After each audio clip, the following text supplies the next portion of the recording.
So we have seen the entire apartment, the redesigned 3-room flat. Now we are going to meet the principal designer, but of course, I'm gonna serve him drinks. The man behind this brilliant apartment, principal designer Eugene! Hey. Hi, Jeremy. I must say that the first thing that came to mind when I stepped into this unit was that this can be a 3-room flat. Because we all know a traditional HDB 3-room is rather packed. Spaces are really minimal, walls everywhere. But when I stepped into this place, the first thing that came to mind was spaciousness. So let's rewind. First of all, when you got this project, what was going through your mind? So actually this place was it's a 40-over-year-old home. When we came in here, as you mentioned, walls everywhere, a lot of clutter.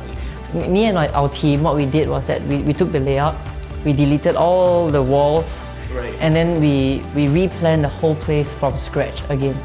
So because the owners initially what they wanted was a full redesign. So they were fine and very comfortable with removing all the walls. So yeah, that's what we did. We removed all the walls on the layout and then we rethink of how we can actually reposition everything according to their needs and their wants. Which is quite a daring and brilliant move, by the way, because what I've heard, the most common thing would be to just break down the kitchen wall to turn it into an open concept kitchen. But you guys brought it up to a whole new level. You brought down the bedroom walls. You turned that bedroom and the original living room area into one huge living area. Tell us, when you were planning the layout itself, when you were drafting it, what were the points that you had to take note of? So actually in i.Poise, we really value our clients' opinions, our clients' needs, and we don't believe in imposing designs. So though, yeah, we have our own design sense of what is nice, what's not nice, but we have to blend it perfectly with what the clients want. So in this case, right, our client has one condition, which is that he wants his master bedroom to be hidden. Right. Yeah, so like when you come in this place, you wouldn't know where's he sleeping at, right? And then another one is that even though it's a 3-room, there is what's very common is that they hack away one room, the kitchen, and then it becomes like a one-bedder room. For them, they want the possibility to resell this place. So 3-bedroom means they should have a total of 3 bedrooms. So they want to maintain the amount of rooms. So that's the tricky thing here, where when we hack away one room to give them a very big living space, we have to think about how we can give them 2 rooms still.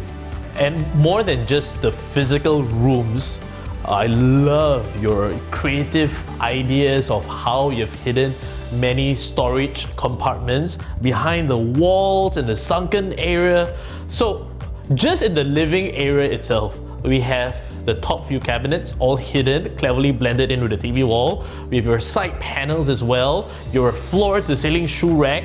How did that come to mind to hide all these spaces? Well, I think as we were designing the place, we were looking into very detailed planning through looking through the elevations, through the materials, and then how we can play with the colors. And it's like how we actually made a shoe cabinet over there. We actually could come out the same depth over here, making the TV console look deliberate, rather than just out of the blue. So we did stuff like that throughout the home, where we look at the place and then we try to visualize if we were living here, how would we have preferred it to be. And that deliberate TV area actually enlarged the depth of the storage spaces at the sides as well. And another amazing idea that you came up with was this storeroom that was initially part of the living room. Like you said, the owner wanted to hide his master bedroom, which you did, and that took up the original utility room. So you created an additional storage space cleverly hidden within the white wooden dolls that blend in with the entire living area. How did you think to bring the utility or storeroom over to the living area? Well, I think the storeroom was one of the biggest headaches for this place because it's really so small. It's only about 65 square meters in size. So as we were planning, well, we went through many revisions of the layouts, and then we wanted to have a massive space, but then at the same time, not look too cluttered, not look too obvious to people. So, well, when we were looking through the kitchen and then the floor, and then we realized that there's this space by the window where we could actually create the storeroom. That's a great idea, by the way, because there's just so much space. I mean, if you want to keep the area clutter-free, we have to store some of these miscellaneous items away, and you've created an immense amount of space for the owner to do that. And of course, you also brought the kitchen up to the front. We've got an enlarged laundry area as well. And because of your design, in fact, for many years now, that has brought i.Poise to where it is today, and you guys have actually clinched an award.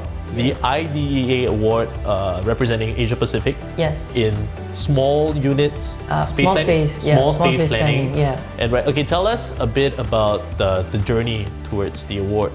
For this award, they actually got a panel of international judges. They are renowned designers around the world to come in to take a look at all the works that we have actually made and done. So one of the criteria is that for small spaces or design in general is that there has to have light coming into the house. Right. It can't look dull and cluttered and no light at all. So how the light comes into the unit actually plays a huge role for them to consider who is successful in doing space planning. Yeah. So space planning is not just about hacking down walls. Yeah. It has to do with your lights, has to do with the placement, the depth of your design. No wonder you guys are the professionals. Okay, so what is that one thing that homeowners, especially homeowners of smaller units, go for these days? A lot of homeowners, they have a lot of things to store. A lot of shoes, a lot of bags, especially, right? But homes in Singapore are generally very small. Even if you go to a 5-room nowadays, the BTOs, the ECs, they are generally very small with a severe lack of storage. Right. Especially if the clients are downgrading from, let's say, a landed property or a huge condo. So one of their main concern is space planning. Like they want to store a lot of things, but at the same time, they don't want it to be obvious. Right. Yeah, so that's where the challenge comes, right? It's not just about building carpentry here and there and the whole place, but it's about how you can hide all these things in a smart way. So it's not just for people with smaller apartments. In fact, apartments of any sizes, where you want it to be clutter-free, you want everything to be clean, spacious. So space planning, storage space layout, and easy to clean. that's the most important thing. Yeah. Right, cheers to this. Cheers. So now that you've seen how these professionals work, what runs in their heads when it comes to space planning, layout planning, and also great attention to details, hey, what else are you waiting for? Check them out right now. i.Poise, they are the professionals that you will want to go to when it comes to spaciousness. There we go.